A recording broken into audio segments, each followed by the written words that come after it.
Quake Matthews here. You are watching Myth Music Television, and this is another episode of Lyric Breakdown. Today, we are breaking down my song called 50,000 Reasons, produced by my boy C. Meeson. Let's get into it.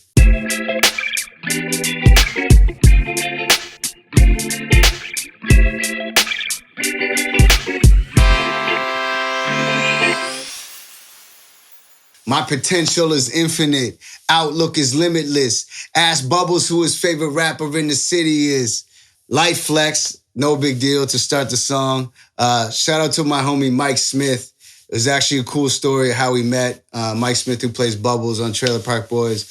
One day, probably like 5 years ago, I just got a text out of the blue. And it was like, yeah, this is Mike Smith. I really love what you're doing. And, you know, we should meet up sometime and you could just tell me what you got going on and maybe I can help you. Fast forward, we became good friends, man, and he's helped me countless through my career with opportunities and just other favors, man, that he doesn't really have to do that he does. So big shout out to Mike Smith, man. I appreciate all the support. And yeah, that's the story behind the Bubbles line, I guess. Ask Maestro who he phoned to run his bars by. Just a few reminders why I'll never let my heart die. Again, Maestro Fresh West, the godfather of Canadian hip hop, man. I remember when he first started coming around here, probably like 10 years ago, he was filming Mr. D. He played Mr. Dwyer on the show Mr. D. And I remember I always used to see him around the city and we knew each other vaguely, but when he started coming here for the Mr. D shit, that's when we started hanging every summer, you know, going for drinks and going to Maxwell's Plum. That's where he loved to get his fish and chips. So I developed that friendship to the point where now, you know, he'll call me and run bars by me and be like, what do you think of this? Or how does this sound? And it's just crazy that, you know, the godfather of Canadian hip hop, the first one to really do this shit in this country is putting that type of trust into me or cares enough what someone like me thinks about the shit he's writing. So yeah, it's just beautiful moments, man. That's why I never let my heart die. I'm feeling like it's 2010. Might pop a half because I'm about to fuck him up again. I think there's some sort of essence or something that's came over me for this album that really makes it feel like I'm on my first album again. Back in 2010, back when we were working on the first album, you know, occasional times you would do whatever and add a little extra inspiration. I don't recommend none of that these days because I don't know what they're putting in that shit anymore, but it was probably worse then. But anyway, let's just get on to the next scene. Live from the thorough side, but I took it worldwide, and you still find me on the porch like the girl guides. Yeah, I think it's just that line just alludes to me not losing who I am as a person. I've done shows across the fucking world, been to Europe, been to mad different countries all through America, traveled for my job, which I'm so grateful for, but you know, I can still come home and kick it like nothing changed. That's pretty much what I was trying to say. You can find me on the porch like the girl guides because you know the girl guides come to your porch and try to sell you cookies and delicious cookies too, by the way. I don't do this for the gram. I'm doing it for me. Man, I do it because I can. I do it for the kids that meet me with shaky hands. I may be nothing to you, but to them, I'm the fucking man. I think people have to start appreciating what they have more because I think in this social media, Instagram era, everything is so instantaneous. So it sets off this dopamine in your brain and you keep chasing more. And what other people think of you, strangers, what strangers think of you all of a sudden becomes so important. And I'm even a victim of getting caught up in that shit. And it's not the way to go. So at the end of the day, I'm going to stop complaining, or I told myself I want to stop complaining about what I don't have and stop trying to, you know, chase this fucking never-ending high that never has a ceiling.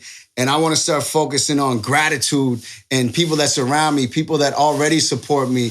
And I think when you focus on gratitude, that's how you actually achieve more in life. But when you chase it like a fucking drug addict, you know, just doing anything you can to get to that next high, I don't think that's sustainable. I think the sustainable way is gratitude, and that's what brings you longevity. So that's what I want to try to do. Only competition is myself, because when I'm watching you, it turned my life to a living hell. I think that's a big one. I think I've learned that the only person I should be competing against is myself.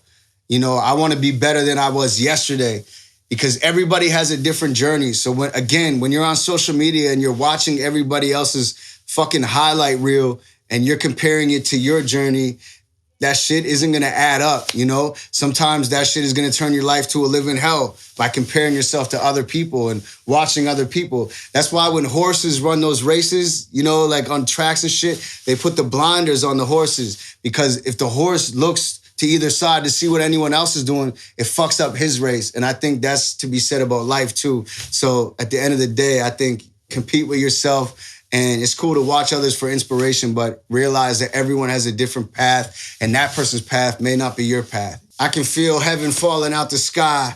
Call me crazy, but I'm about to fly. I had this song when I was 19. That's probably over 10 years ago. I had this song. It was called Let the Sky Fall. And it was just about a dark time I was going through. And I said, you know, I want to let the sky fall so I can feel heaven on earth. And 10 years later or however many years later, that's the feeling I'm at right now. Like I'm very content with my life. And it's almost like, you know, I spent those 10 years of trials and tribulations and now I can actually feel heaven falling out the sky, you know, a decade after I made that song. So I'm running in place, training my mind, getting in shape one day at a time. I'm cold and alone, chasing a high. Leaping in faith to get a taste of the sky, cause they got 50,000 reasons why man ain't made to fly, but I still try. I think I always been the type of person that believed that I could literally do anything and that impossible was nothing. And if they say that it's scientifically impossible for man to fly, I was the kid that would try to fucking find a way and prove everybody wrong. I just had that. And I think a lot of people have that when they're younger. I think when you grow older, you start to lose that sometimes if you let it because other people project their fears and their insecurities on you. You know, they say, you can't do this or you can't do that because maybe they never had the guts or the drive to do it. So then you start believing that shit as you spend more time on this earth and you get older and older, that shit starts wearing on you and you don't even realize it. So I think, you know, again, with this album, I'm getting back to my roots. I want to get back to that kid in the basement with the dream who felt like he could do anything and nobody could tell him shit. And that's the energy I'm on right now. That's the energy I'm on. That's why I said it feels like my first album. Anything I do, man, I do it to death. That's why they got me on this bench pushing plates like a Michelin chef. Gym and culinary bars. You know, I've been doing the F45 workout challenge and you know, trying to get in shape. And just a little wordplay with the plates, you know, pushing the plates like a Michelin chef. I believe that a Michelin chef probably pushes plates better than the average cook. So, you know, it means I'm on the fucking bench press pushing plates like at a high level, you know? Bitch, I paved my own lane to success because I ain't trying to ride the motherfucking wave off of nobody's sweat. Those are water bars. Pave my own lane to success. I'm not trying to ride the wave off of nobody's sweat. You know, I don't want to make it off of anybody else's back or anybody else's hard work. I want to create the wave. I don't want to ride the wave. I'm creating my own wave. I done lost a lot of blood. I done shed a lot of tears, hopping in and out the mud, struggled for a lot of years. If you notice, the previous line was sweat, and then I go from sweat to blood and tears. Little segue in there. Basically just saying that, man, I've been at this shit for years. I've been struggling and giving everything I fucking had to this shit. People can hate on where you're at or they cannot like your music or any of these things. But one thing no one can ever hate on is my work ethic and my grind, man. I think you gotta respect that. Now it's looking up and I'm finally here. That's why you see it, no games played, like I'm staring in Serrati's mirror. Again, lots of struggles, but now things are looking up, man. I feel in the greatest shape of my life, lyrically, physically, mentally. I'm taking it really serious right now. You're seeing no games played, like I'm staring in Serrati's mirror. Whoever remembers that song, Serrati back in the day, no games. Shout out to Serrati, that was a fucking banger. So I had to shout him out a decade after the fact to let him know I'm still listening. I give you everything I got till there ain't nothing left. That's why I'm taking what I'm worth and not a penny less. Yeah, I think that's self-explanatory, man. Like I said, I always pride myself in giving everything 110. If you do that and you give yourself 110, don't let anyone ever sell you short. You gotta say no to things or different opportunities and realize what's right for you and know your worth. I saw this Master P interview. I forget who he said, but I think it was a label. I don't know which label. And they offered him $1 million. And he was from the hood. He was broke, but he declined it. And he said, if somebody is going to offer me $1 million, then I think someone else, could offer me 40. And he waited and, for the right opportunity. And I think there's stories like that for basketball players with endorsements and everything. So I think that's a big thing, is know your worth. Even when the market may not necessarily know your worth inside, and you'll be good. They say the wicked don't get any rest. So this is for my dudes locked down who knocking this on their extra set.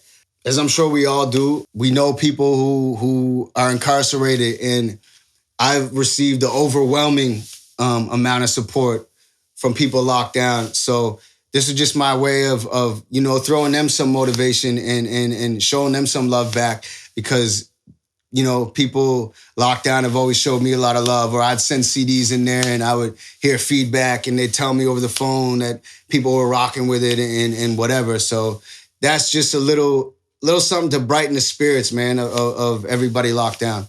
My words feeling like a taste of freedom, a glimpse of hope for anybody who may just need them. Yeah, again, if you're locked down and you're incarcerated, I think that anything can bring you that taste of temporary freedom, whether it's a song or a picture or somebody's words. And, it might make you forget where you're at for that little split second. So if I could do that for somebody or brighten somebody's day a little, that's the goal at the end of the day, I hope you feel heaven falling out the sky. You ain't crazy, you about to fly. Like I said, it took me a long time to get that feeling back that I could do anything and accomplish anything, because like I said, it fades over time when people project their insecurities on you, or, they make you think that you can't do shit. And I finally got to a place where I felt like heaven's falling from the sky, like I said in verse 1. And the second verse, I thought I'd just do it, for somebody who may need that. Because at the end of the day, it's all in your head. You are who you think you are. So if that's some negative shit, that's what you're going to manifest in your life. If that's some positive shit, believing you could do the impossible, no matter how dire the circumstances are, then I think you will manifest that into your life. So basically, that's all it was, man. And that being said, I think that's a wrap. Cause they got 50,000 reasons why man ain't made to fly, but I still try.